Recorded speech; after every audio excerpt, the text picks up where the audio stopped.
morning. Maganda yung panahon ngayon guys. Medyo mainit.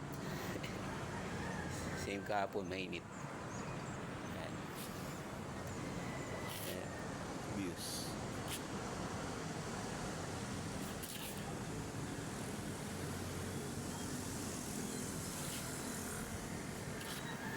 Tayo guys sa taas kasi bibilig tayo ng halaman. Patay na halaman dito.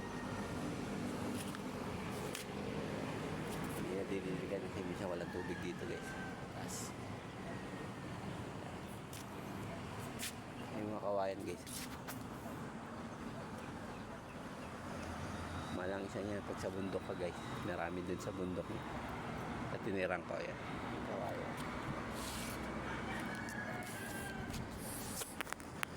Ayan guys, kape na kayo dyan.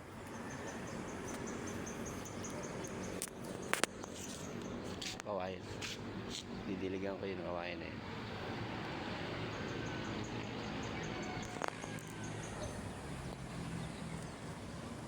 Maganda yung panahon.